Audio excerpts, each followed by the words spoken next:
کله چې د خلقت په اړه فکر کوي دوی داسې ځای ته رسېږي چې دوی د خالق په اړه فکر کوي او مخکې ګام پورته کوي. دوی له ځانه پوښتنه کوي چې خالق چا پیدا کړی، ځکه شیطان تل هڅه کوي چې دوی ځین په ډول پوښتنو بوخت کړي. له انس بن مالک رضی الله عنه څخه روایت دی چې رسول الله صلی الله علیه وسلم وفرمایل خلک به تر هغه وخته له سوال کولو څخه ډډه نه کوي تر څو چې دا ووایي چې الله د هر څه خالق دی، نو الله چا پیدا کړ.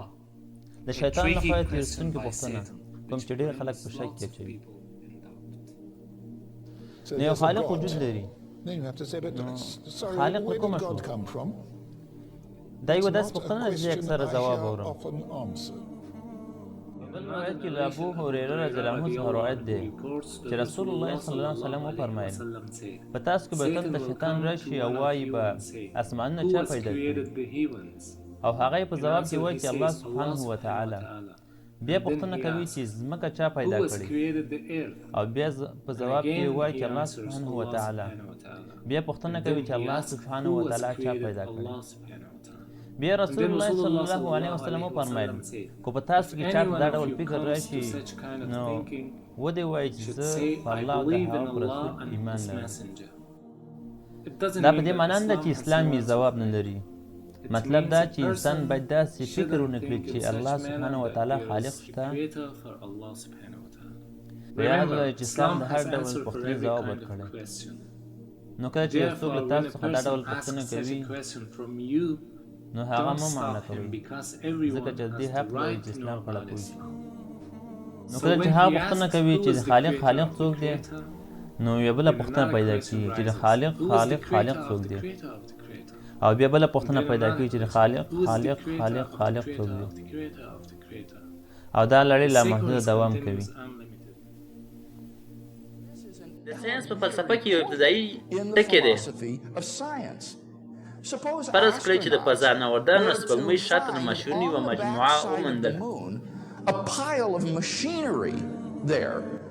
کوم چې د روسي او امریکایي فضا نوردانو لخوا نه وه پاتې.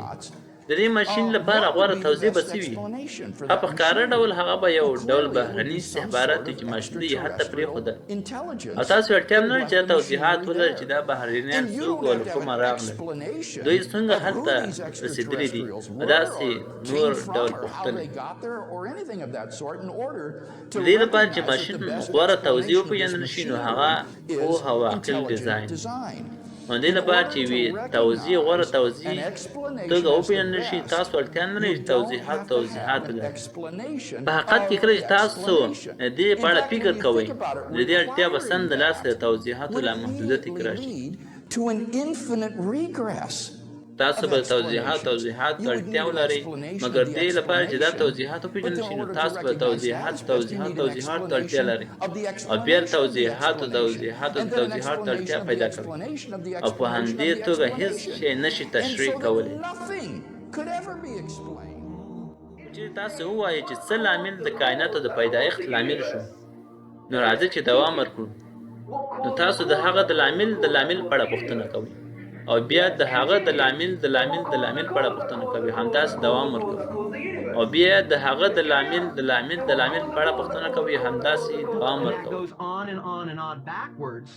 مګر په یو وخت کې زه باید یو بې لامل ولرم، او یا له هغه پرته نور هېڅ شتون ونه لري.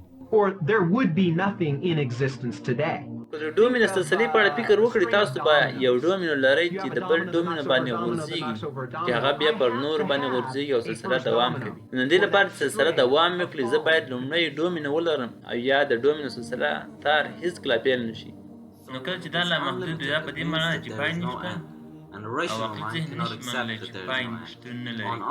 په بل عبارت که یو خالق لري نو هغه خالق نه دی، په حقیقت کې د هغه خالق او دا هغه څه چې الله تعالی په سورة الاخلاص کې فرمایي: الله الرحمن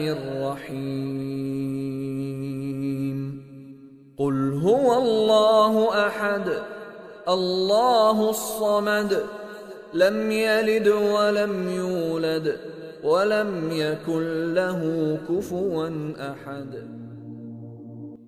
له همدې امله باید یو مطلق خالق وي چې و خیر او بدي وي، چې د هغه فوق العاده قدرت په واسطه کائنات منځته راغلل او هغه الله تعالی پرته بل څوک except Allah subhanahu wa